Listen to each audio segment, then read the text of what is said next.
Anda masih menyaksikan Kompas Siang bersama saya, Tili Reabella. Saudara, RS Polri Kramat Jati mengidentifikasi 2 dari 7 jenazah yang ditemukan di Kali Bekasi Minggu kemarin.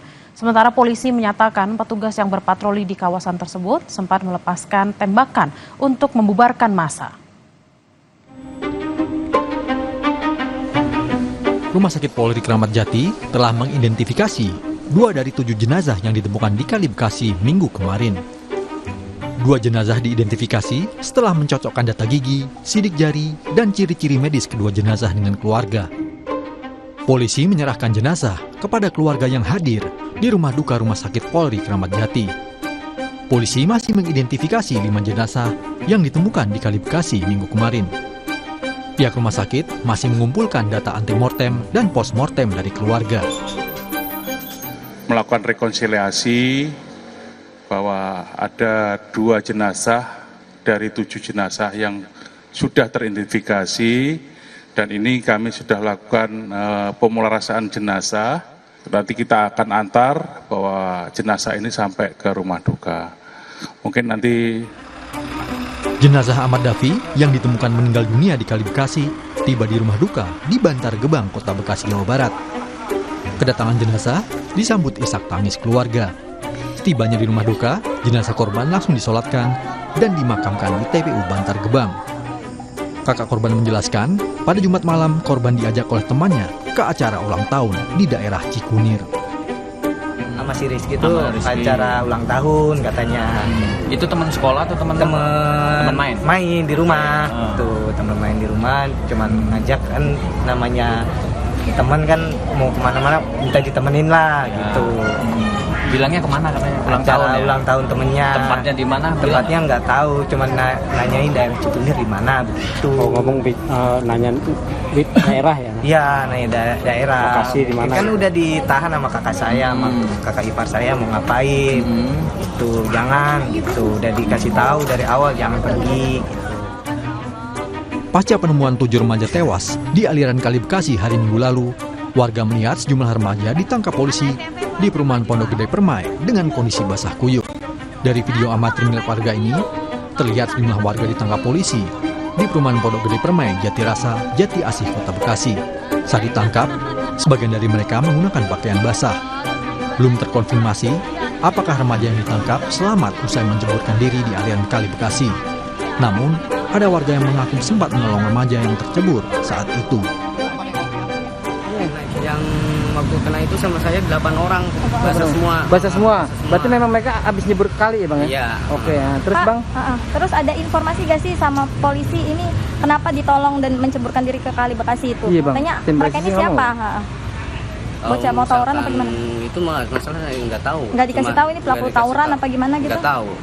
Sempat cerita ke saya, emang iya itu berapa orang katanya, masih ada 7 orang katanya, waktu itu teman saya tenggelam masih di bawah katanya gitu. Oke.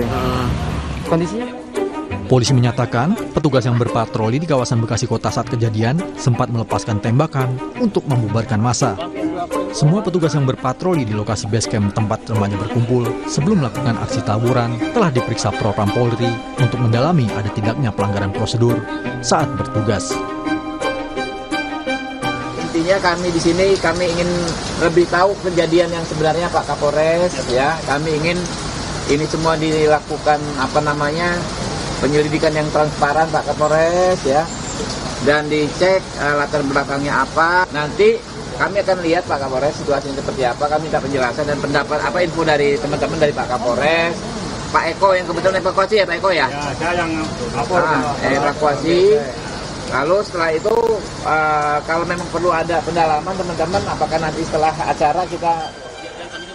Komisi 3 DPR RI menanyakan kepada polisi apakah 7 remaja yang tewas di Kali Bekasi memang menceburkan diri atau diceburkan. Ini ditanyakan oleh anggota Komisi 3 saat melakukan peninjauan langsung ke lokasi TKP penemuan jasad remaja di Kali Bekasi. Saat pembubaran, polisi membawa barang bukti berupa senjata tajam berukuran besar yang diduga milik para pelaku tawuran. Mereka diduga berusaha menghindari patroli polisi hingga menceburkan diri ke Kali Bekasi. Puluhan senjata tajam ini dibawa ke Polres Metro Bekasi Kota. Saat ini, 22 orang ditangkap, sementara 3 orang telah ditetapkan sebagai tersangka atas kepemilikan senjata tajam. Selain senjata, polisi juga menyita 30 unit sepeda motor. Tim Liputan, Kompas TV. Sorotan lain, Saudara, Pengadilan Negeri Cirebon hari ini kembali melanjutkan agenda sidang peninjauan kembali yang diajukan 6 terpidana kasus pembunuhan Vina dan Eki. Agendanya mendengarkan testimoni Titin Pria Lianti, kuasa 6 terpidana di tahun 2016. Dalam sidang, Titin memberikan testimoni soal apa yang dialaminya selama mendampingi 6 terpidana saat awal kasus ini mencuat. Titin juga akan menyertakan berkas untuk membuktikan kebenaran testimoninya. Selain itu, dalam sidang hari ini, kuasa hukum 6 terpidana juga akan membawa bukti hasil ekstraksi ponsel Widi dan Mega, 2 rekan Vina. Keduanya memiliki riwayat percakapan sesaat sebelum ditemukan tewas di Jembatan Layang. Tokoh Jawa Barat Deddy Mulyadi juga sempat hadir di sidang peninjauan kembali 6 terpidana kasus Vina dan Eki.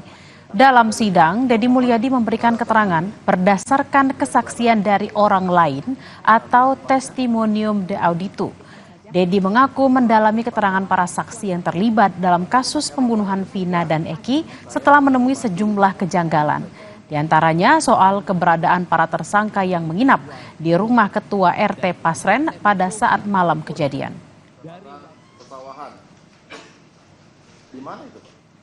Usai jeda, Saudara, umat Hindu memadati Pura Agung Jagatnata dan Pasar Bali untuk merayakan Hari Raya Galungan.